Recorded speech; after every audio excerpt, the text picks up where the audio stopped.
2006-2007 ikasturtean Agenda 21 hondakinak hartu ditu gai nagusitzat. Giza eboluzioarekin batera, hondakinen kopurua handitu egin da. Ingurumenarekiko errespetua gutxi.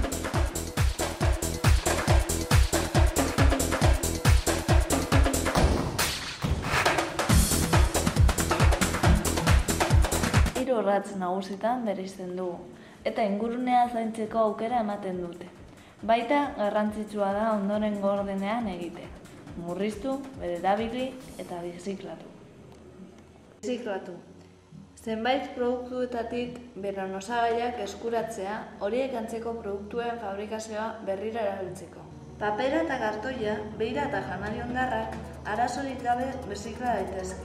Horretarako, hondakin mota bakoitza, kontainer desberdinetan bota behar da. Herri eta hirietan horretarako dauden metodoak. Murriztu. Bilgarri gutxien dituzten produktuak aukeratu behar dira eta, batez ere, birzikla daitezkeen materialak erabiltzen dituztenak. Erosketa poltsi dagokienez, plastiko poltsak gutxiago erabili behar dira. Energia kontsumoa ere oso garrantzitsua da. Horregatik, telebista ikustenari ez garenean itzali egin behar da.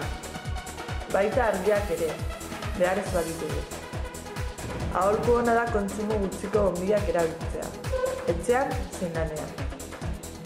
Azkenik, produktu toxikoen eta kutsatzaileen kontsumoa gutxitu behar dela aipa genezake. Pilak esate baterako. Berrerabili.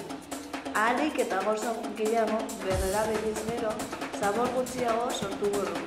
Baita, baliabide gutxiago agortu ere.